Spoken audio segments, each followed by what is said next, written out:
အဲ့တော့ဒီမေးခွန်းလေးဖြေပေးမယ်ကားကိုရေဆေးပြီးမှပေါ်လေးတိုက်ရမှာလားစက်ပေါ်လေးတိုက်ပြီးလို့ရှိရင်ရောကားကိုရေပြန်ဆေးရမှာလားအဲ့တော့မေးခွန်းကနှစ်ခု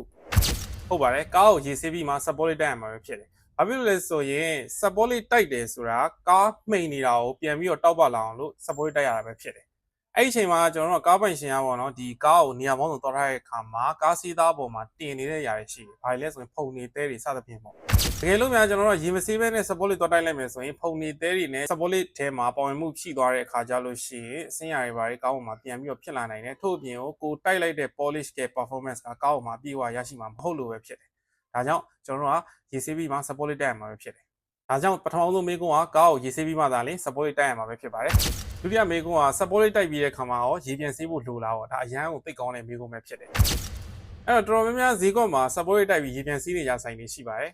တကယ်တော့စပေါ်လေးတိုက်ပြီးလို့ရေပြန်ဆေးခြင်းရေပြန်ဆေးလို့ရပါတယ်ဒါပေမဲ့တခုတော့ရှိတယ်ကိုတိုက်ထားတဲ့ polish က performance ကအချိန်မီပြန်ပြီးတော့ကျဆင်းသွားနိုင်တယ်ဒီ theory တော့အနည်းဆုံးသိရမှာပဲဖြစ်တယ်ဘာလို့ကျွန်တော်ဒီလိုပြောလဲ okay ထားပါတော့ကျွန်တော်ရဲ့ခန္ဓာကိုယ်မှာညောင်းညာကြိုက်ခဲလို့ကျွန်တော်ဆေးတစ်ခုလိမ့်နေပေါ့ဗျာတန်ချိန်လေးတစ်ခုလိမ့်နေပေါ့လိမ့်တဲ့ခါကျလို့ရှိရင်ချက်ချင်းကျွန်တော်ရေသွားဆေးလားလိမ့်ပြီးတော့မဆေးဘူးလေညအိယာဝင်ပြီးဖြစ်တော့ကျွန်တော်လိမ့်ပြီးမှကျွန်တော်အိတ်လိုက်တယ်မနေ့ကျတော့မှကျွန်တော်ဒီနေရာလေးကညောင်းညာကြိုက်ခဲကတက်တာသွားပြီဆိုမှကျွန်တော်ရေချိုးလိုက်တော့မှအိတ်ဆေးကပါသွားတယ်အဓိကဘာလဲဆိုရင်ဆေးကအသားကျသွားမှသာလင်ကျွန်တော်ဒီဟာတက်တာသွားလို့ပဲဖြစ်ကားမှာလည်းထုံနေတူဆိုတာပဲစေးသားမှာလည်းပေါ့နော် subpolish ရဲ့ဒီ polish ရဲ့ performance ကကားမှာအရင်ဆုံးအသားကျပြီးမှသာလင်ကားရည်ဆေးဖို့လိုတယ်ဒါကြောင့်လည်းကျွန်တော်ပြန်တွေးကြည့်ပါဆိုင်နေတော်တော်များများဒီပေါ့နော်ဒီ subpolish တိုက်ပြီးတဲ့အခါမှာကားမရှင်ကိုကားပြန်အပ်တဲ့အခါမှာအကိုကြီး polish တိုက်ထားတာဖြစ်လို့ကျွန်တော်2ရက်3ရက်တန်ဒီရေမဆေးပါနဲ့လို့ကျွန်တော်ဘာကြောင့်ပြောရလဲဟုတ်ပြီနော်ဆိုလိုချင်တာကဘာလဲဆိုရင်ကားပိုင်ရှင်တော့ကျွန်တော်2ရက်3ရက်ရေမဆေးဖို့ပြောပြီးတော့ subpolish တိုက်ပြီးကျွန်တော်တို့ကဘာကြောင့်ရေပြန်ဆေးနေကြတာလဲအဲ့တော့ကျွန်တော်မေးလိုက်တဲ့မေးခွန်းကဖြေရခတ်သွားပြီလားအဲ့တော့ရိုးလေးပဲတွေးကြည့်ဒါဆိုလို့ရှိရင်ကျွန်တော် support တိုက်ပြီးအဲ့အဖုံတွေကိုရှင်းချင်လို့ကျွန်တော်ဘယ်လိုမျိုးရေပြန်ဆေးရမလဲပေါ့နော်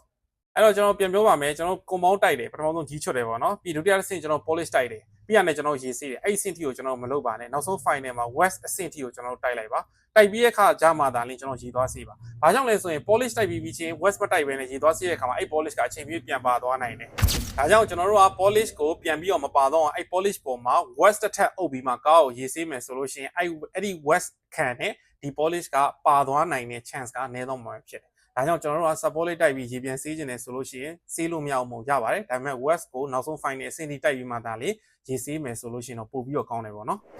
အဲ့တော့ကျွန်တော်ဒီမေးခွန်းနှစ်ခုကျွန်တော်ဖြေပေးလိုက်ပါတယ်အခုအနေနဲ့အဆင်ပြေမယ်လို့လည်းကျွန်တော်မျှော်လင့်ပါတယ်အဲ့တော့ကျွန်တော်တို့မေးစရာမေးခွန်းရှိတယ်ဆိုလို့ရှိရင် TikTok ရဲ့မှန်လေးမှာခြံခဲ့ပါနော်အားလုံးကျေးဇူးတင်ရှိပါတယ်ခင်ဗျာ